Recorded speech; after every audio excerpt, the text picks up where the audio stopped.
Hello and welcome back to the channel, all my fellow more than humans out there. My name is Joseph Carroll. I write under the pen name J.R. Carroll. And today is probably the most excited I have ever been to bring you a video.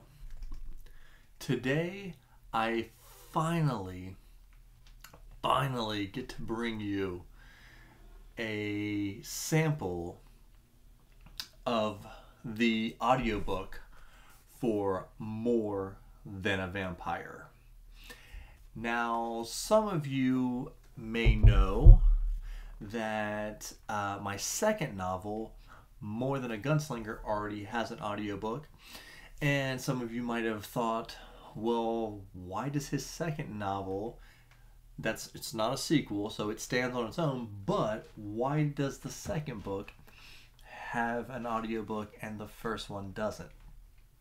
And it really came down to being hard to find the right voice for Simon.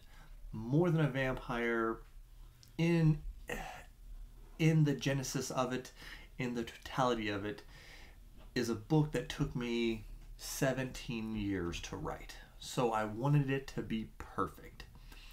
And so it took me a while to find the right narrator.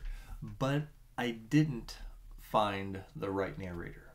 I found the right narrators. This is a duo cast. The main voice and the voice of Simon is Benjamin Crow. And the voice of Lena and all the female parts is Kirsty Geddes. And they are fantastic. And so I am going to give you all the first 3 chapters, which basically serves as the prologue. And I feel like this is a great entry point into the More Than Human universe, because with this you will get to learn about different factions and the history of the vampire cabals. Now, More Than a Gunslinger, you can start that book right away and you won't be lost in it, and it opens the world up as well in its own way. But I am super excited to bring this all to you. And so sit back, relax, and find out why Simon is more than human. Chapter 1. We used to dance. Oh, how we danced. We danced through the banquet halls of the Palais Cardinal the night it opened. We danced through all of the great halls and small taverns of Europe. We danced for 57 years, and she was as beautiful as the day I met her. Some people just say that.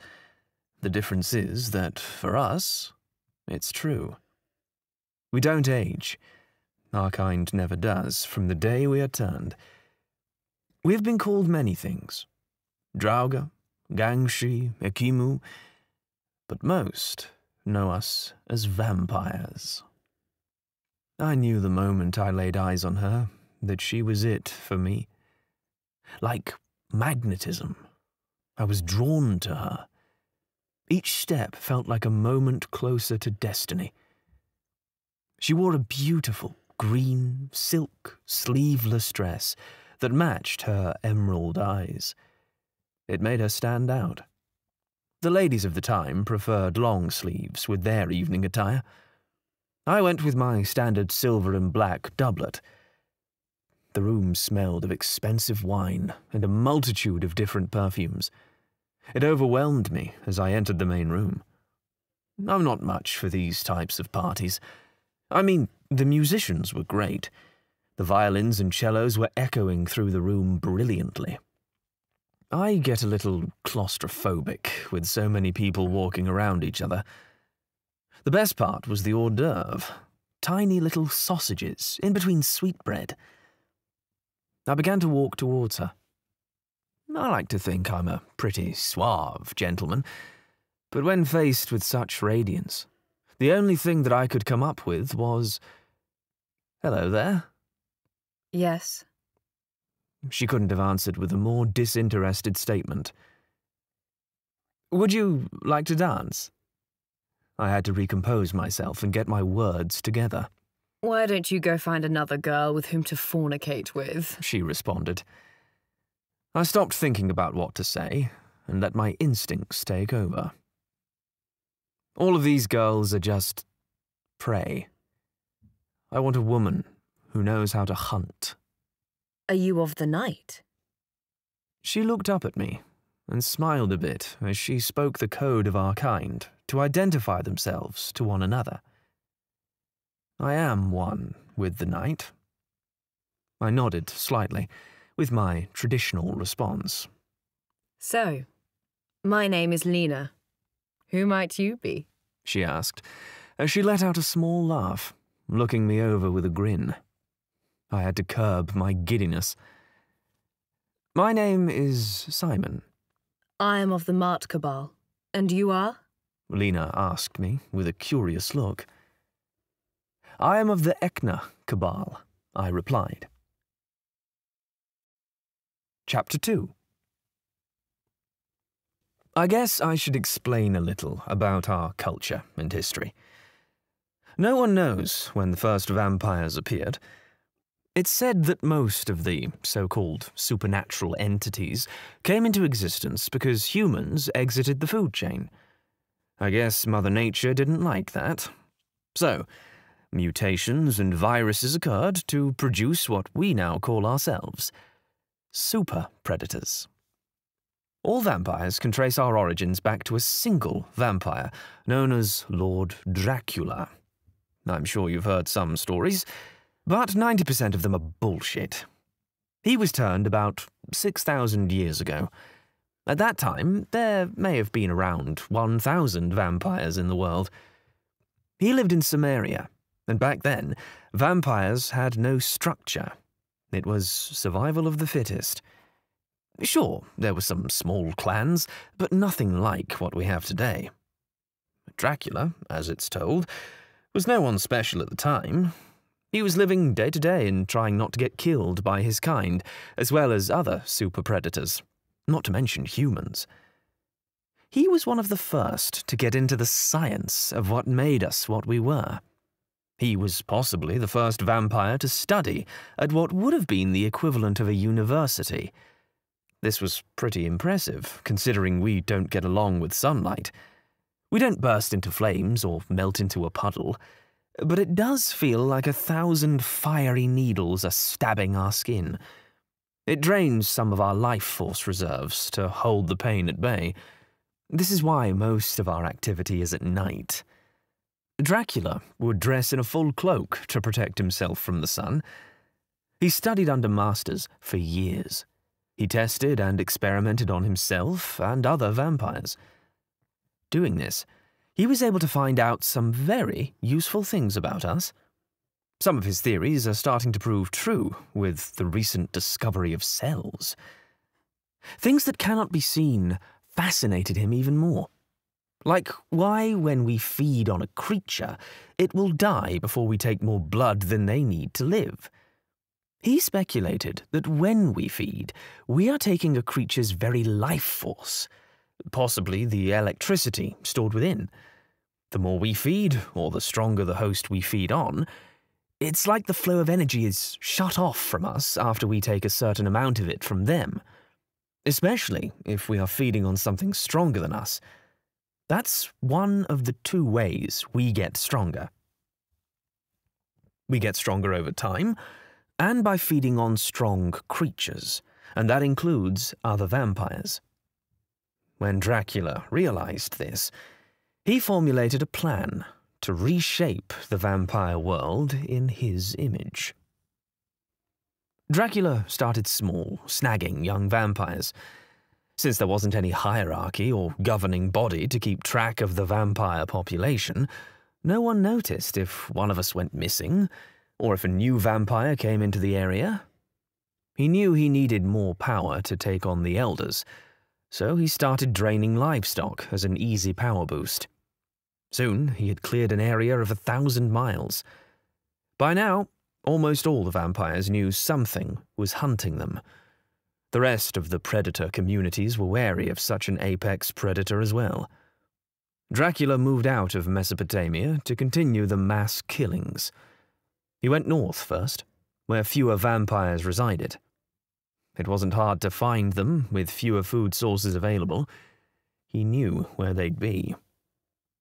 After disposing of the last northern vampires, he trekked southward. Vampires started to band together for protection. Dracula's power had grown exponentially. He was easily able to overpower multiple vampires at once. His increased speed and strength were facilitating the acceleration of his plan. He finished off the last of the vampires on the African continent with ruthless aggression. He set his eyes on the east. At this point, it was fair to say he was probably the most powerful vampire, if only because of his blood consumption. Asia and Australia fell like the others. It took him 303 years to complete his annihilation of the vampire race. He moved to the second stage of his plan. He would continue to feed and increase his strength for 1,000 years. Then, he went on to the third phase. He had put enough distance between himself and any new vampires he had made. He believed no one would be able to make up the power gap he created. Within his structure, he would turn 4 humans in the 4 corners of the world. He settled in Egypt, which now had a booming culture, and their power was beginning to grow. He spent a lot of time around Saqqara, watching the pharaoh Djoser build his pyramid. He was very interested in Imhotep. He got close to him and tried to learn from him. That did not sit well with Ra, and he forced Dracula to back away from his high priest. Dracula stood face to face with Ra. Dracula was unshaken as Ra spoke. "Imhotep is mine. You will back down." Dracula never broke eye contact. "This land will not always be yours, and when it is no longer yours, you will remember me." You can imagine Dracula does not take threats well, but he's not going to take a god head-on. Although Ra was not necessarily that much older than Dracula, there is a different scale of power for beings that are brought about and powered by worship. Not all gods are true gods in that sense. Some are simply beings that are beyond human understanding and convince other people that they are gods. A lot of ancient gods are powerful predators that sometimes happen to be immortal. Dracula began his search for a worthy candidate to turn and resurrect the vampire race in Africa and the Middle East. He wanted someone with exceptional intelligence and who knew the culture of the gods. Roaming around ancient Memphis, he spotted a perfume shop that was teeming with business. As he walked in, he saw 2 women collecting coins and passing out bottles. He also saw a young woman with exquisite garments and beautifully done makeup. She was signing and stamping a seal. He found out that she was the main supplier for the pharaohs and nobles when it came to perfumes and elixirs. Dracula then began showing up frequently and building a relationship with her. He eventually revealed what he was to her. He told her that he could make her immortal and could transform her into a goddess. But she had always had a shaky relationship with the gods. He taught her how to convince those around her into believing she was indeed a goddess. Dracula had her persuaded, and she let him turn her. She was commanded not to turn anyone until his return. He left her, but first he bestowed the name Maat upon her. She would go on to become a lower goddess of ancient Egypt, and Dracula got his revenge on Ra. Dracula had always wondered if the northern people had made any strides toward a larger civilization, So he ventured forth in search of an heir to the north. He travelled over the Alps and through France until he made it to the Isles of Britain. There weren't large cities to behold, only some small villages. In the south, not terribly far from the coast, he found a village that would later be known as Amesbury. Just a couple of miles away, he found the people of the village erecting tremendous stones. They had started putting together a massive henge. Dracula could see that they had been adding onto a wooden henge. He felt the power radiating from the monument and knew that there had to be a god, or even gods, in the area. He mingled with the people for a time. He got to know one of the builders. This man talked about exploration and how he knew he would never see the henge finished in his lifetime. Dracula told him that there was a way he could see the construction through to the end, and beyond, but he would have to swear allegiance to him. The man didn't hesitate for a moment, and took Dracula up on his offer. Dracula turned him. Dracula told him he would return, and wanted the man to finish the henge. Before he left, he bestowed the name of Ecna upon him. Dracula moved east through Europe. He sought a Far East influence, so he pushed toward the Pacific. Walking the northern tundra, Dracula looked at the barren wasteland and thought about the new world he would build, how this world would be vastly different from what he was brought into. His journey began to move south from the frozen lands of Siberia. He moved in the blistering desert of the Gobi region. It reminded him of Egypt during the summer. He was shocked when he saw a small herd of cattle and a handful of nomads. He stayed the night with them. In the morning, they pointed him in the southern direction, where he could find civilization. After another day's travel, he found himself following a large river, which was a great sight to behold. He drank of the water, and thought that with such a great water source, there must be cities or villages somewhere. As he was about to change courses, he saw people in the distance. When he got to the village, he was surprised to find that the people were extremely polite and respectful. He met a philosopher who spoke to him of the ways of his people. They spoke of destiny and structure. Dracula knew he had to have this man. When Dracula made the offer to the philosopher, he refused. He told Dracula that everything has its time, a time to flourish and a time to live and die. Who was he to deny nature's course? Dracula told him that nature made him and fate brought them together. Their destinies have become entangled, and the man who least wants the power and responsibility should be the one carrying it. After much meditation, he agreed to the transformation. Dracula told him that he would return, and when he does, the man should be prepared to travel.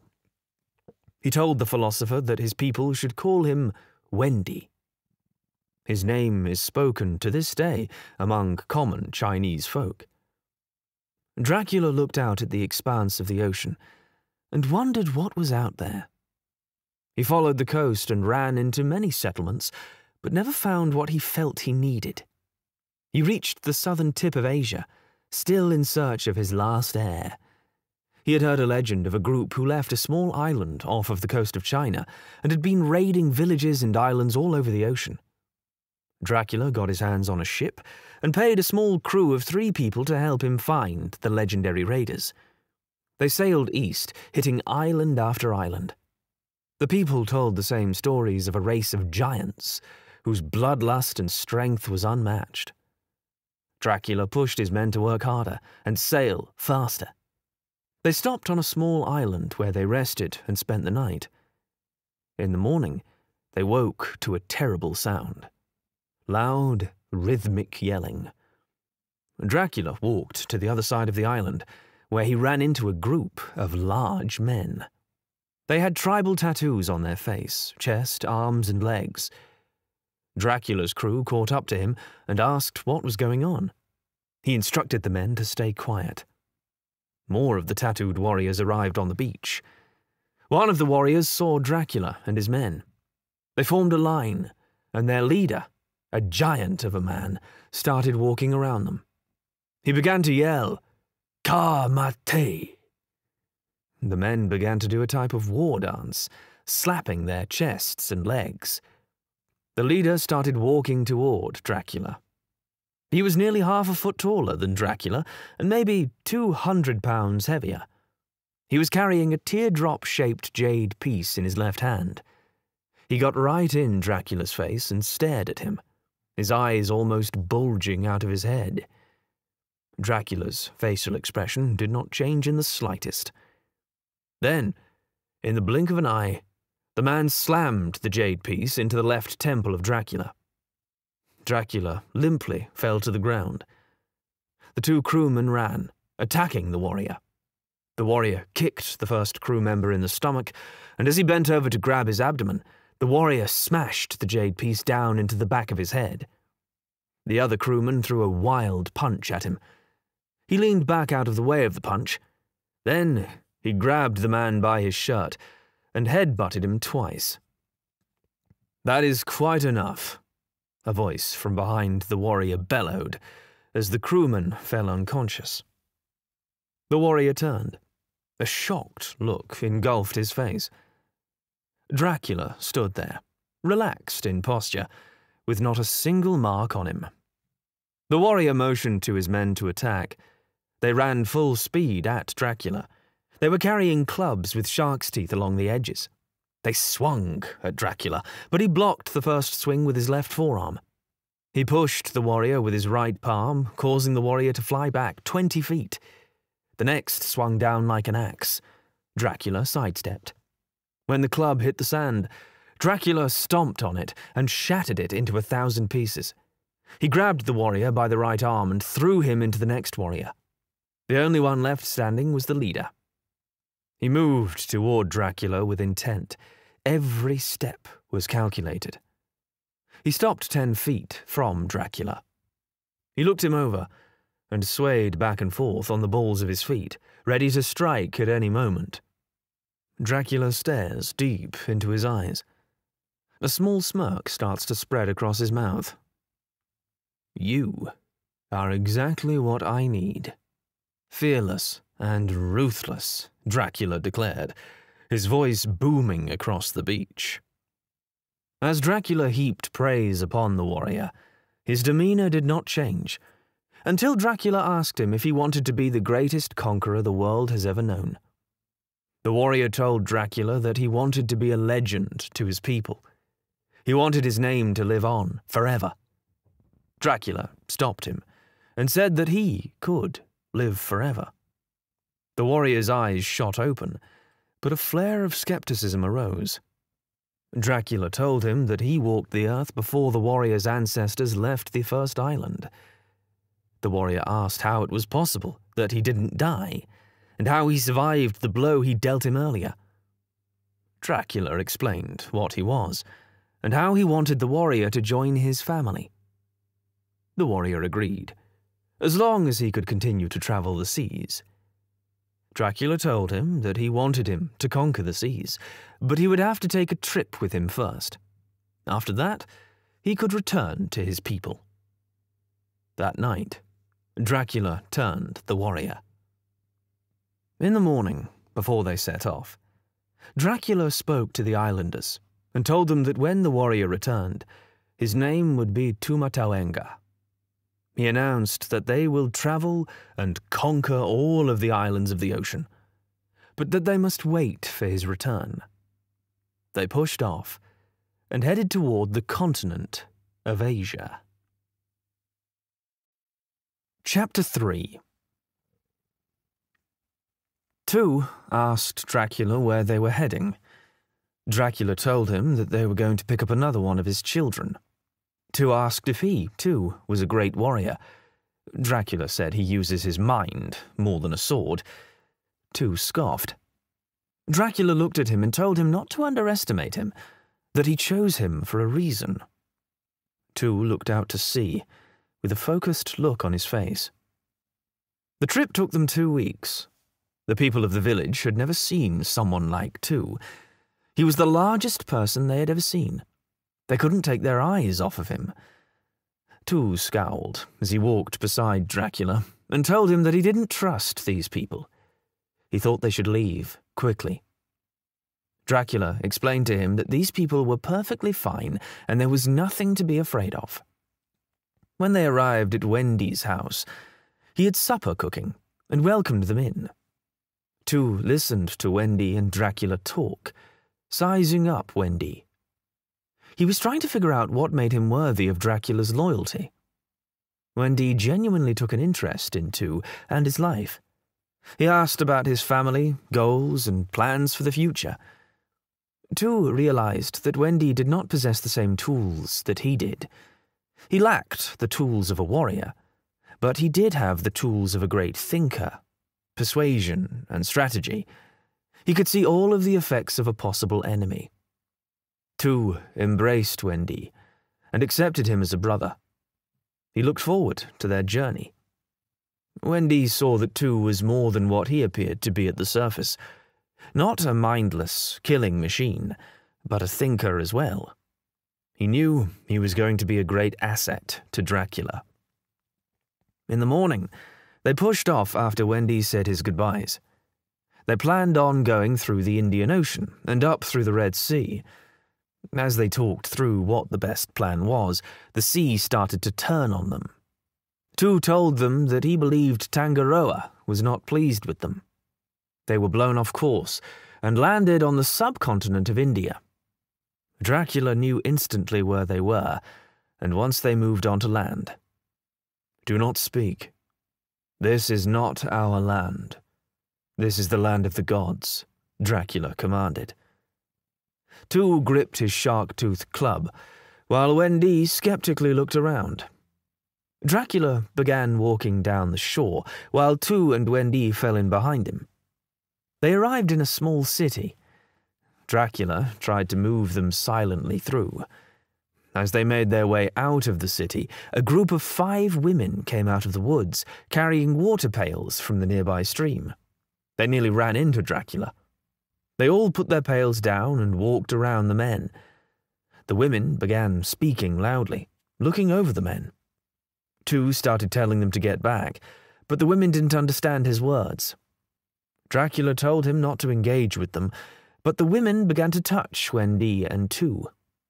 Tu pushed one of them to the ground. Dracula's eyes widened, and he pulled Tu away. "I told you not to interact with them," Dracula scolded, Tu glaring into his eyes. The women ran into the city screaming. Dracula looked at Tu and Wendy and told them whatever happens next to not say a word. Just then, they saw a form coming from around a building at the edge of the city. It looked like a human, but much larger than average. The figure had 8 arms and 2 legs. The figure was crawling towards the men. As the creature drew closer, it was apparent that it was a woman with swords, spears, and a shield in her multiple hands. All 3 men were still, but Dracula stood in front of them, unwaveringly. The woman was about 100 yards away. She locked eyes with Dracula and began speeding up. She was on the men in a matter of seconds. She stood up, towering over them, and took a couple of deep breaths. The woman leaned over and got a few inches from Wendy's face, but Wendy kept his eyes forward. "You reek of fear," she spoke, with a bold, yet feminine voice. She leaned over to Tu. He didn't budge. She mocked Tu, saying, "But you are a fool. Fear is the correct response." Then she snapped her neck toward Dracula, with her eyes wide, almost bulging out of her head. "And you, Dracula!" It surprised Dracula that she knew him by sight. Dracula was acquainted with many gods, but not in this part of the world. She stood with her back straight. "You are not wise to bring your offspring through these lands." She stood, towering over the men, her red lips and bronzed skin nearly glowing in the sun. The lean muscles of her body rippled, showing that she was ready to strike at any moment. She was unaware that Dracula had some information about her as well. Dracula lifted his head and said in a confident voice, "Hello, Durga." Laced inside his words was a small conscious bit of worship in them. As she stood upright, she felt it. She arched her back slightly and bit the side of her bottom lip.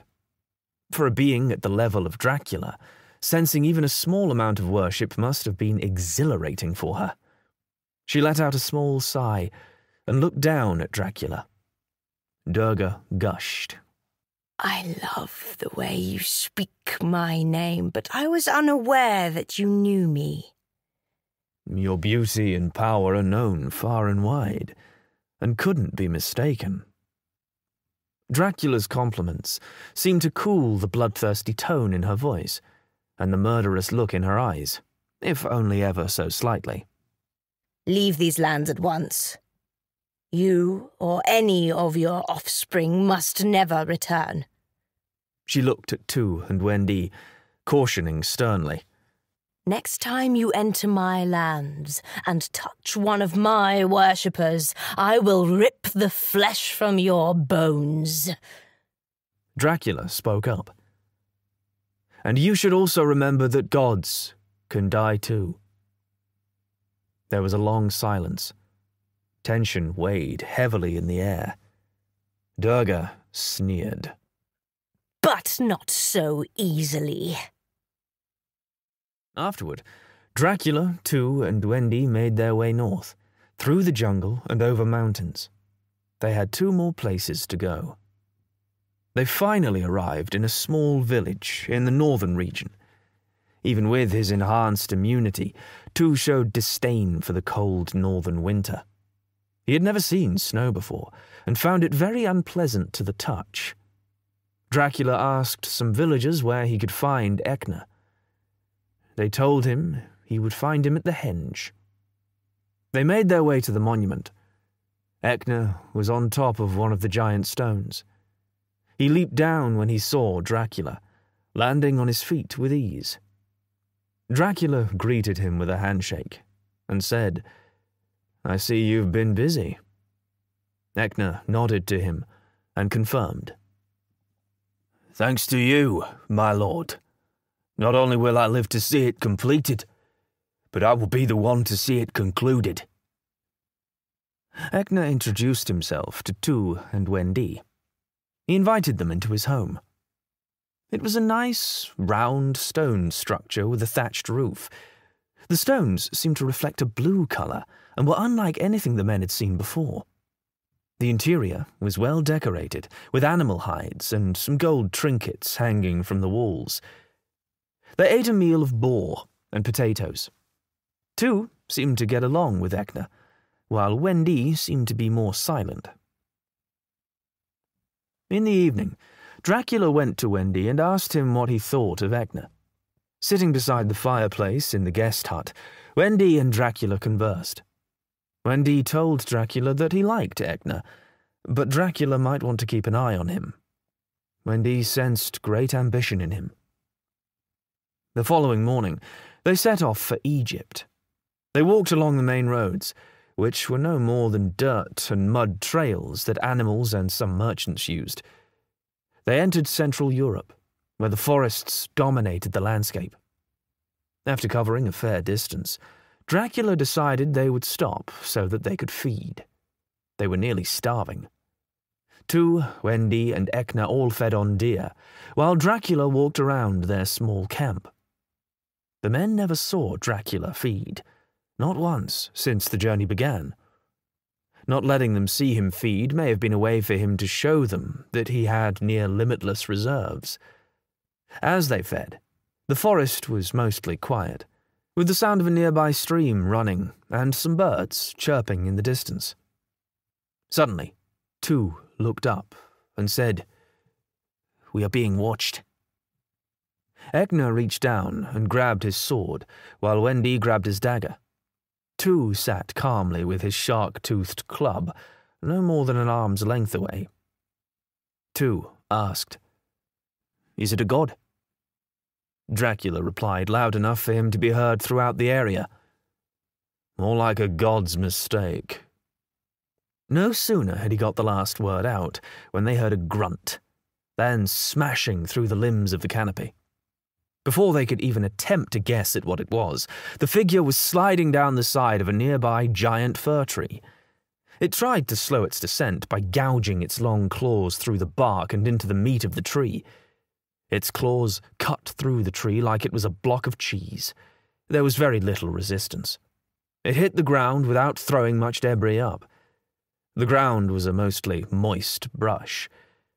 The figure was right under 7 feet tall, with its arms reaching down to its knees. They were slender, yet muscular, along with the rest of its body. The creature had a large chest and a small waist. It had very short, black fur all over its body, but you could see its muscles wanting to rip out of the skin. It had long, powerful-looking fingers with claw-like nails at the end, the same as its feet. Its most prominent feature, which gave away its identity, was its head. It could not be mistaken for anything other than a wolf, but its eyes were all too human. Wendy immediately exclaimed, "Shapeshifter!"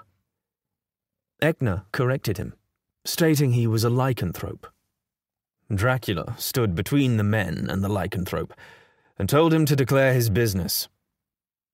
"You hunt on my family's land and insult my people, and you ask for me to state my business." The lycanthrope leaned his head to the side, and as he spoke, his chest heaved up and down. His voice sounded like a man trying to catch his breath. Dracula replied, "I hunt wherever I please," and it was not an insult, but a factual statement. Zeus should not have been so careless. He should have stomped Lycaon underneath his foot. Then your kind would never have propagated itself as far as it has. The lycanthrope spoke with venom in his voice. "You are not the only one with knowledge. Our elders kept many secrets for us to recognize," he continued with great satisfaction. "And you are among them, Dracula." "It's good that you know of me. You should know to give my children and I a wide berth." The lycanthrope bolstered his voice and warned, "If one of your children is caught trespassing on my family's land, they will be made an example for all of the others." Dracula instantly blurred and was nearly chest to chest with the lycanthrope. He tilted his head ever so slightly and stared directly into the lycanthrope's eyes. "If one of your kind ever threatens one of my children, I will walk through the front doors of your father's great hall, and I will drain your entire clan for all of their strength. I will not be hindered in the slightest." Dracula leaned in and whispered, "Make sure every creature knows, because my thirst is unquenchable." A short time later, they arrived in Egypt to retrieve the final member. They met with 2 women at night in Memphis who were followers of Mat. They told Dracula that Mat had instructed them to guide them to her. They weaved back and forth through side streets and down alleyways and markets. Finally, they stopped in front of a perfume stand, which the women lifted and pulled away, revealing a secret door to the underground. They walked down about 20 stairs, at the end of which they came upon a long corridor lined with torches. After about 100 feet, it opened up into a vast cathedral-like room. Mart sat upon a throne carved out of black granite. She stood up and commanded her followers to leave. They dashed out as fast as they could. As soon as they were out of sight, she took a knee. "Lord, you have returned." Dracula told her that he was proud of her, and that she had done well for herself in his absence. Dracula introduced each of the men. Mart took stock of the men. She could tell that Tu was a warrior, which was plain to see. By Wendy's dress and mannerisms, she could tell he was a scholar. But when it came to Echner, she could not find what made him unique. Dracula told them to mingle for the day and meet back here at night. Then he would show them the future. The group shared stories of their homelands and accomplishments. It all seemed cordial until Echner boasted about the henge he had built. Mart said it must not have been that impressive if she hadn't heard about it, whereas everyone for thousands of miles knows of the pyramids. Echner stated that he would build the greatest empire the world had ever seen. That night, Dracula brought them all together, and they feasted on the blood of humans. Dracula told them that their job was to go back to their homelands and convert the locals into worshippers. They were not to turn anyone for at least 100 years, and they were not to turn any family members. Each new vampire would not be allowed to turn a new vampire unless they were at least 100 years old. They could only turn 3 people, each of those people being approved by one of the 4. Any vampires breaking this law were to be executed immediately. They were to expand their empires as far as they possibly could, while keeping complete control. There were to be no wars between supernatural or other predator factions without consent from Dracula first. When their empires expanded far enough that they met Dracula, they would draw the lines. So it was for the next several millennia. 2 dominated the seas, conquering nearly all of the islands of the world. Wendy would go on, taking almost all of Asia. Mart controlled the Middle East and Africa, while Echner reigned over Europe. Since Echner and Mart were the closest, they were at odds with each other the most over land and resources. This brings us all the way to today. This is the world I find myself in the middle of.